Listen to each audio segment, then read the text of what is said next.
السلام علیکم ورحمۃ اللہ وبرکاتہ ان الحمد للہ نحمده ونستعینه ونستغفره اما بعد اعوذ باللہ من الشیطان الرجیم بسم اللہ الرحمن الرحیم۔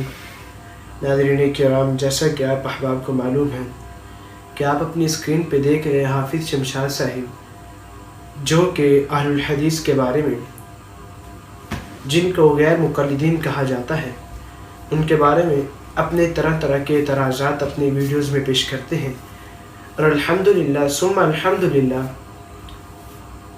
میں اہل الحدیث کا ایک نمائندہ ہونے کی حیثیت سے اور اپنے آپ کو ایک دین کا طالب علم سمجھتے ہوئے ان کا تعاقب قرآن اور حدیث کی روشنی میں کر رہا ہوں۔ تو ناظرین کرام، آج میں آپ کے سامنے جو ان کا ایک اعتراض پیش کروں گا، ان کا جو پہلا اعتراض ہے وہ بھی آپ سماعت کیجئے گا، پھر جو دوسرا اعتراض ہے وہ بھی آپ سماعت کیجئے گا۔ تو ذرا پہلا آپ ان کا اعتراض سماعت کیجئے، پھر انشاءاللہ اس پر قرآن اور حدیث سے بات ہوگی۔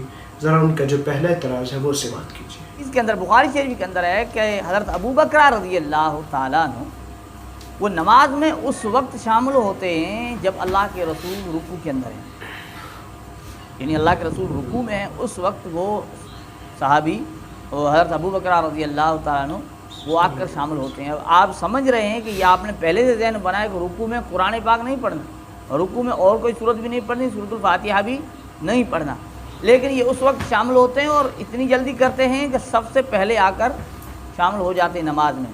ابھی جو سب تک نہیں پہنچے پھر بھی وہ رکوع میں شامل ہو گئے اور نماز میں شامل ہو گئے۔ اب اس بات کا اظہار کیا اللہ کے رسول سے، حدیث پاک کے اندر ہے، تو اللہ کے رسول نے فرمایا کہ زادک اللہ حرصا ولا تعد۔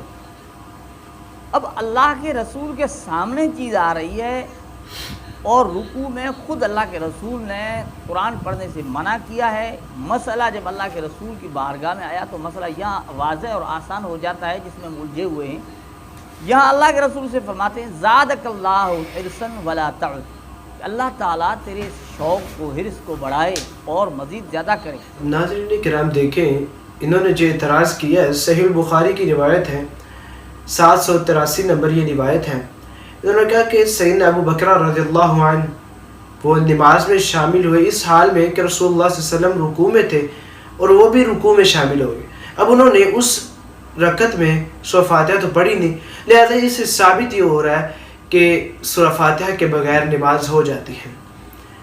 اب انہوں نے حدیث کا ترجمہ تو پورا آپ کو بتایا نہیں، اب ذرا اٹھائیے آپ صحیح البخاری کی جو روایت ہے، 783 نمبر روایت ہے، اس میں کیا حدیث ہے؟ رسول اللہ صلی اللہ علیہ وسلم کی طرف وہ آئے نماز پڑھنے کے لیے، آپ اس وقت رکوع میں تھے، اس لیے صف تک پہنچنے سے پہلے انہوں نے رکوع کر دیا، یعنی رسول صلی اللہ علیہ وسلم رکوع میں تھے، وہ ابھی صف تک نہیں پہنچے، انہوں نے پہلے رکوع میں چلے گئے سیدنا ابو بکر رضی اللہ عنہ، تو انہوں نے رکوع کر لیا۔ پھر اس کا ذکر نبی کریم صلی اللہ علیہ وسلم سے کیا تو آپ نے فرمایا خدا را تمہارا شوق، اللہ رب العزت تمہارا شوق اور زیادہ کرے، لیکن دوبارہ ایسا نہ کرنا۔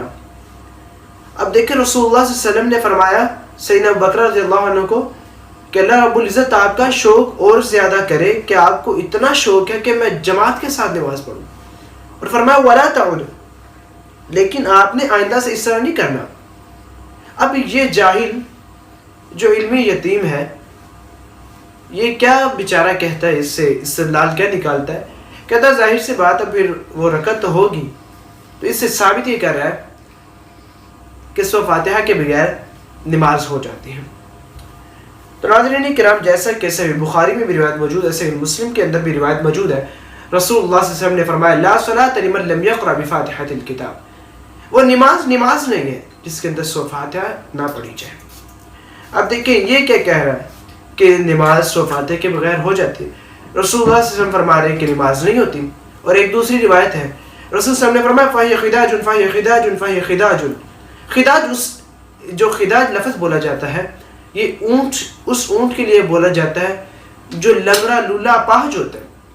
اب دیکھیں رسول صلی اللہ علیہ وسلم نے فرمایا جس نے سورہ فاتحہ نماز میں نہ پڑھی، گویا کہ اس نے اپنی نماز کو اللہ رب العزت کے سامنے اس انداز سے پیش کیا جیسے وہ اونٹ لنگڑا لولا ہوتا ہے۔ اب دیکھیں اب آپ نماز پڑھنے کے لیے آئے، ٹائم نکال کر آئے ہیں، تو آپ اللہ رب العزت کے سامنے کیا ایسی نماز کو پیش کرنا پسند کریں گے جس کی اللہ رب العزت کے اتنی قدر و قیمت بھی نہیں جتنی اونٹ کی لنگڑا لولا پاہت جو ہے اس کی ہے؟ تو ناظرین کرام، اللہ رب العزت سے دعا ہے اللہ تعالیٰ ان کو قرآن اور حدیث کو صحیح معنی میں سمجھنے کی توفیق عطا فرمائے۔ اب ان کا جو دوسرا کلپ ہے وہ ذرا سی بات کیجئے، انشاءاللہ اس اعتراض کا بھی جواب قرآن اور حدیث کے دلائل میں دیا جائے گا۔ کس طرح؟ اب دیکھیں نا کہ جب اللہ نے قرآن میں کہا کہ جب قرآن پڑھا جائے تو تم خاموش رہو، قرآن میں اللہ نے کہا قرآن پڑھا جائے خاموش رہو، اور حدیث پاک کے اندر رسول اللہ نے کہا کہ جب امام قرآن پڑھے تم خاموش رہو۔ تو اس چیز سے پتہ چلتا ہے قرآن میں وَإِذَا قُرِئَ الْقُرْآنُ فَاسْتَمِعُوا لَهُ وَأَنصِتُوا لَعَلَّكُمْ تُرْحَمُونَ، اور حدیث پاک میں کہ امام وَإِذَا قَرَأَ فَأَنصِتُوا، جب امام پڑھے تم خاموش ہو جاؤ۔ ناظرین کرام، آپ نے یہ بھی ویڈیو کلپ سے بات کیا، اب اس میں یہ کیا کہہ رہا ہے وَإِذَا قُرِئَ الْقُرْآنُ فَاسْتَمِعُوا لَهُ وَأَنصِتُوا لَعَلَّكُمْ تُرْحَمُونَ۔ اب دیکھیں اتنا جاہل ہے اور اتنا علمی یتیم ہے، اس کے پاس کیا علم ہونا جو قرآن کے بارے میں صحیح علم نہیں رکھتا۔ یہ کیا کہتا ہے کہ اللہ رب العزت نے یہ جو آیت نازل کی وَإِذَا قُرِئَ الْقُرْآنُ فَاسْتَمِعُوا لَهُ وَأَنصِتُوا لَعَلَّكُمْ تُرْحَمُونَ، اللہ رب العزت فرماتے ہیں جب قرآن کی تلاوت کی جائے خاموشی سے اسے سنو۔ حافظ شمشاد صاحب، آپ سے میں کہتا ہوں کہ یہ جو آیت ہے یہ اللہ رب العزت نے نماز کے لیے نہیں کی کہ مسلمانوں کے لیے کہ آپ جب نماز پڑھی جا رہی ہو تو آپ یہ قرآن کو سکون سے سنیں، آرام سے سنیں، خاموشی کے ساتھ۔ یہ تو کفار کے لیے نازل ہوئی ہے۔ اب ان کا اعتراض جو میں نے اس پہ پہلے ویڈیو بنا چکا ہوں، اس اعتراض کا جواب دے دیا میں نے، لیکن اب انہوں نے دوبارہ اعتراض کیا، اس کا جواب پھر دینا چاہ رہا ہوں۔ تو انہوں نے میرے پہ اعتراض یہ کیا تھا کہ نہیں یہ کفار کے لیے کیسے ہے، کیونکہ لعلکم ترحمون کے الفاظ ہیں۔ تو میں نے کہا کہ اللہ رب العزت نے ان کے لیے دعا نہیں کر سکتے؟ دعا کر سکتے ہیں کہ اللہ رب العزت تم پر رحم کرے، جب قرآن کو وہ سنیں گے، سمجھیں گے، عقل اس کی طرف لائیں گے، قرآن کی طرف اپنا دماغ لائیں گے اس کی طرف، تو پھر کیا ہوگا، سمجھیں گے، قرآن کو سمجھ آئے گا، پھر اللہ رب العزت ان کے حال پہ رحم بھی کرے گا۔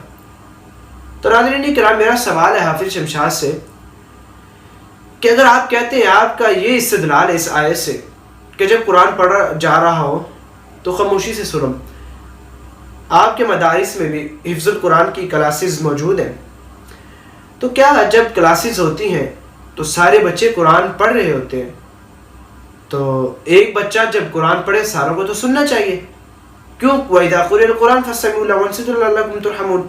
لیکن کیا ہوتا ہے، سارے بچے پڑھ رہے ہوتے ہیں، حتیٰ کہ میں نے خود الحمدللہ حفظ کیا ہے، دوسرے ساتھ والے بچے کو نہیں پتہ چل رہا ہوتا کہ یہ کیا پڑھ رہا ہے، اور اس کو یہ نہیں پتہ ہوتا کہ یہ کیا پڑھ رہا ہے، اس انداز سے پڑھا جا رہا ہوتا ہے، تو وہاں پہ آپ کیا کریں گے؟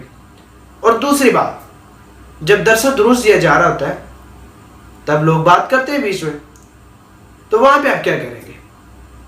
ذرا انسان کو چاہیے عقل سے بھی کام لے۔